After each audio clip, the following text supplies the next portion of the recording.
Thank you, Isabel, for that lovely introduction. Thanks also to Dean Boyer and Dean Ellison for this invitation to speak today. And to the class of 2022, congratulations, you made it!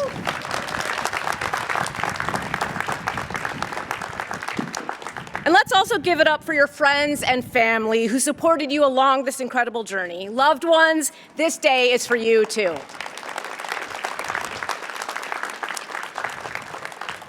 I am deeply honored to share this occasion with you, but I must admit, I almost didn't make it. You see, when I first saw Dean Boyer's name pop up in my inbox, I immediately thought it was a fundraising appeal. Of course, being a graduate of the college and committed to the values of rigorous inquiry, I read the email twice so I could truly understand the assignment. That led me to the question which preceded so many of my college assignments. The same one you might have asked yourself when friends at other schools shared their weekend party plans and you were stuck in your dorm room reading Thucydides. Why me? Frankly, I was surprised to be asked. During my college years, I was a bit of a rabble-rouser. These grounds are where I first learned the absolute joys and necessity of protesting. I protested everything from tuition hikes, because obviously college should be free and student debt canceled, to Orrin Hatch speaking on campus not long after the hearings in which he'd accused Anita Hill of fabricating her harassment allegations against now Justice Thomas because she'd read The Exorcist, because somehow that seemed more logical than actually believing a woman's testimony.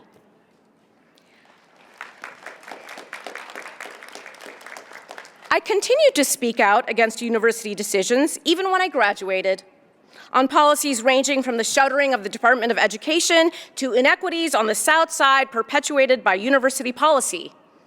I was surprised to be invited here because hadn't my burning letters to Presidents Gray and Sonnenschein gone on my permanent record? And then when you look to my time as a public school teacher and union board member who's been on strike, to my work suing the state of New York for inadequately funding public schools, or to my efforts as a writer who wants to diversify and expand the canon because our shelves should reflect our world, well, I'm basically the living mashup of an Alan Bloom, Milton Friedman nightmare. But this is the University of Chicago, where provocation is a virtue, where disagreement is not merely encouraged but expected, where one of the first lessons I learned about debating in class was, if someone asserts it, deny it. If someone denies it, assert it. Let arguments grow from more to more, and so be human life enriched. But being a Maroon also means that one is rarely satisfied with a simple answer, especially when it's so much easier to succumb to imposter syndrome. Perhaps, I thought, I was being asked to speak because, unlike previous college day speakers, I was an English major. In fact, my bachelor's thesis, which I wrote under the guidance of the wonderful Professor Jim Chandler, on the very riveting topic of romantic Orientalism, specifically how tropes in Byron's poetry were influenced by Napoleon's conquest of Egypt, actually became the foundation of my third novel. Here I am, able to testify that yes, English majors, you can actually use your thesis for something practical.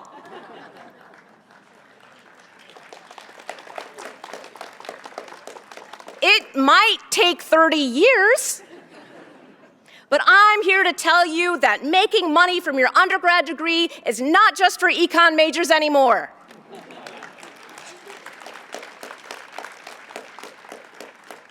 Then I wondered if maybe I was called on to speak with you today because I write a Marvel superhero. And because graduating from the University of Chicago can feel like the culmination of the hero journey. Called to adventure, you separated from your parents. You left the ordinary world for the mystical land of Hyde Park. You sought out mentors and realized that caffeine was the greatest of supernatural aids. You stepped forward into the belly of the beast, these very quads, where you were subjected to trials and tests. You faced many dark nights of the soul as you pulled all-nighters before OChem exams and poli-sci finals. You dug deep.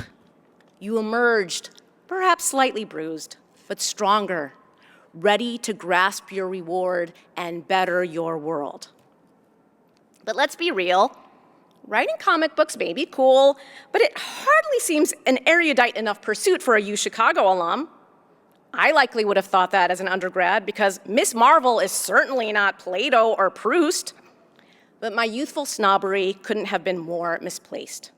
And one of the benefits of not merely aging, but interrogating our assumptions, as Chicago compels us to do, is learning that admitting when you're really wrong isn't a weakness, but a strength, which is a very superhero lesson to learn.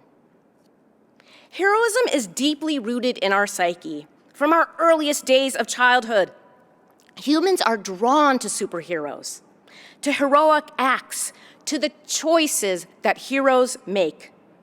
Not because they are infallible deities, but because they are like us. Flawed, sometimes broken, unsure, struggling to make the right decision. Origin stories, the ones we hear over and over, aren't popular because they show us how someone like us becomes better. They're not merely about a regular person gaining powers, they are about how we can all be heroes, about how we choose to walk the path before us, how we can lean into our common humanity, choosing altruism over selfishness. The psychologist Robin Rosenberg, and I'm quoting her even though she went to NYU and taught at Harvard because not everyone can be perfect, suggested that superheroes usually experience one of three types of life-altering events. Ones I believe that we can all connect to: trauma, destiny, and chance. So with trauma, think Batman. We all know his origin story. His entire life is defined by witnessing the murder of his parents. Psychologists refer to this as stress-induced growth. That's how we, regular humans, react to trauma, often dedicating our lives to helping others, to service. That's Malala and the kids from Parkland. It's John Lewis. It's good trouble. The second life-changing force is destiny. Think the chosen one trope. That's Miss Marvel when her latent genes are activated. It's Aragorn, it's Frodo, it's King Arthur, it's Achilles, it's Buffy the Vampire Slayer, who, like so many of the heroes Joseph Campbell examines, very reluctantly accepts her responsibility, that she alone can carry the mantle. But then, in true decolonizing hero fashion, she subverts the trope by sharing her power. The chosen one is compelled to grow up, to grapple with their destiny because of the challenges that are thrown at them. Finally, there's simply chance, happenstance, wrong place, wrong time, or right place, right time, depending on how you look at it. The classic example, of course, is Spider-Man. Peter Parker, imbued with powers after randomly being bitten by a spider, initially uses his newfound strength for selfish purposes.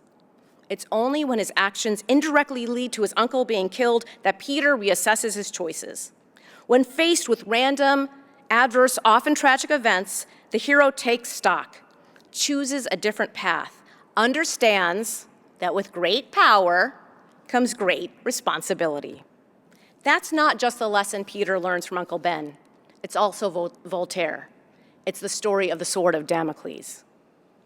So in reflecting on trauma, destiny, happenstance, forces that shape a hero, I was also reflecting on all of you and how those powers have uniquely impacted your generation, the world you've come from, and the world you're graduating into. The class of 2022's college experience has been marked by unprecedented social, political, humanitarian upheaval on a global scale, by the profound losses of this merciless pandemic. Over 525 million cases worldwide, over 6 million lives lost across the globe, over 1 million of those lives here at home. More than 250,000 kids in the US alone have lost a parent or caretaker. Those are our neighbors, our friends, our loved ones, us. The weight of all that has been stolen from you takes my breath away. And to not acknowledge that would be impossible, even cruel. In so many ways, the pandemic has been the defining event for this generation. You, the chosen ones, born at the dawn of a new millennium into a fantastic realm of possibility, an era when all of us 80s kids imagined robot butlers and flying cars. But it's been one outlined by so much turmoil, of civil rights being won and then stripped away because of bigotry, misogyny, homophobia, where Black and brown bodies, queer, female, trans, and non-binary bodies are being legislated against and warred upon, where people so used to their unearned privilege cry oppression when the rest of us are merely demanding equality. We live in a time where legislators would rather ban books than assault rifles. School districts and libraries across the country are pulling books from shelves because the stories and the characters make them feel uncomfortable. Some of those discomforting books being banned are mine. Stories I wrote with Hannah Gray's words rooted in my head. Education should not be intended to make people feel comfortable. It is meant to make them think. And yet so many deem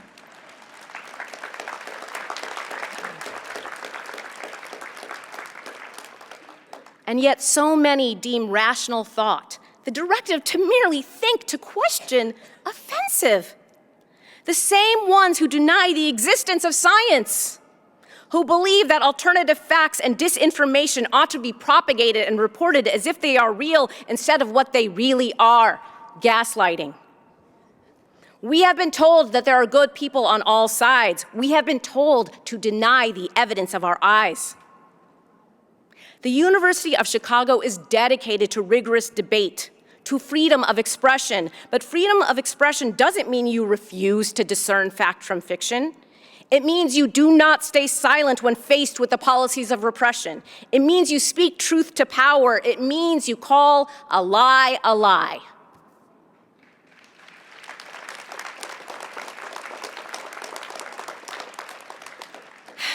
So, this speech has been a little bit of a downer so far.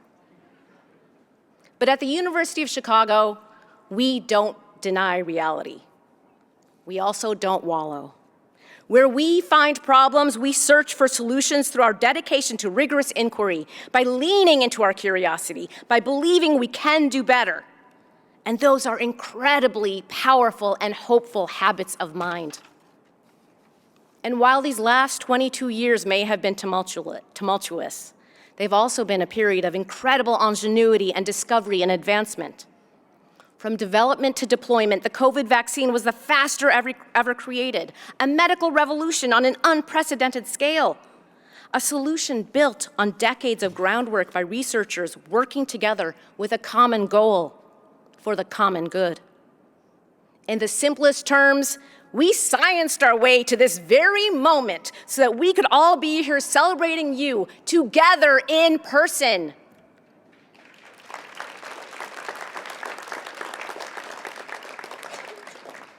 In your lifetimes, we've landed rovers on Mars that send us back selfies. We've peered back into the Big Bang. Some of your fellow undergrads helped discover a bright-lensed galaxy dating back to the infancy of our universe.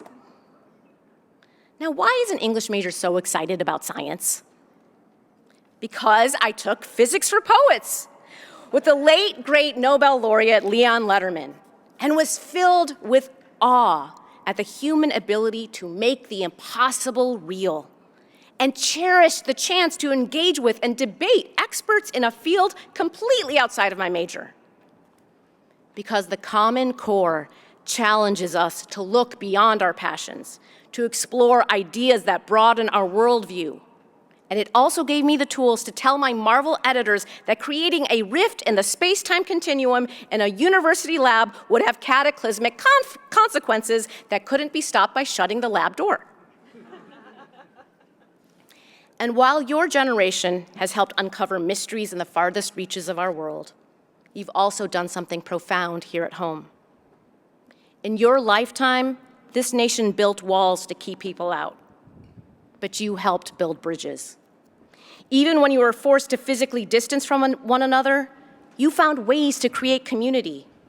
Young people have harnessed the power of social media to build movements, to speak out against internment camps at our border and police brutality and the awful, devastating lack of common sense gun control. I firmly believe that it is your generation that will at last be the ones to say, never again, not one more school shooting, not one more life lost to gun violence, and that your voices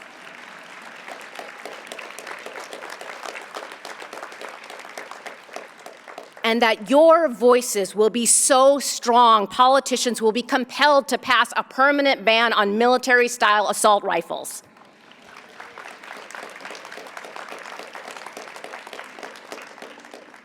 You first witnessed and then participated in some incredibly historic moments for our nation. Ones that at your age I hoped so desperately would come to pass. You were third graders when our nation's first Black president, and Hyde Parker, Barack Obama, was inaugurated, when he entered a White House built by the terrible toil of enslaved persons. And you were voters when Kamala Harris became the first Black, South Asian woman to serve as our country's vice president. You volunteered, you fundraised, you told millennials and Gen Xers and boomers that we couldn't ignore the mess that we'd made of the earth and that it was our job to clean it up too. You told us that if we weren't going to lead, then we should get out of your way. You demanded fair treatment in the workplace. You reminded us that growing old isn't an excuse to be closed-minded. You asked us to be a little less arrogant about our so-called certainties and outdated binaries. You've pushed us to question our awful tendency towards solipsism as individuals, as a nation. You've got moxie. Hold on to it. You are not the first generation to graduate into a world of uncertainties and blurred horizons, where there hasn't always been a clear path forward. But like so many before you, you will make your own road by walking. There will be times you stumble, where you realize you ventured too far in the wrong direction, when you'll wonder if you should turn back, if you could have chosen a path with fewer obstacles, and you will have to decide anew on the direction in which you are headed. You will make a choice. That's the hero journey. Though each superhero is written in response to a zeitgeist, they connect us across generations because of their universality. They help us find meaning. They help us know ourselves. That is why I write. That is why we read. Because stories connect us. Since our earliest days of language, we have sought to explain our world to each other and ourselves. Because as human beings, we have the ability to express that most heroic of qualities, empathy. But it is a choice to move against that lonely solipsism purposefully, willfully, against our inclination to think of ourselves as the center of it all, to move not inward, but outward towards one another. I listened to a lot of graduation speeches before today. And one thing I found baffling is the number of speeches that tell students that the purpose of education is to ready you for the real world.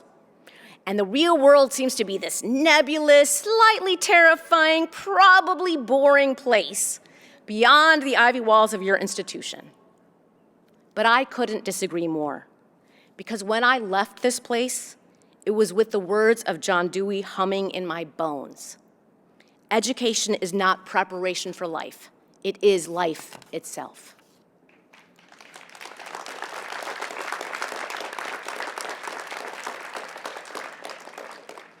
To be guided by inquiry, to lean into curiosity, these are the values I took with me from Chicago.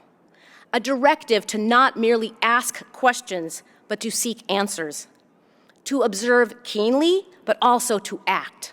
To challenge the exclusionary status quo, to break free from old ways of thinking, to question the cultural hegemony, to be agents of change when we must change the things we cannot accept.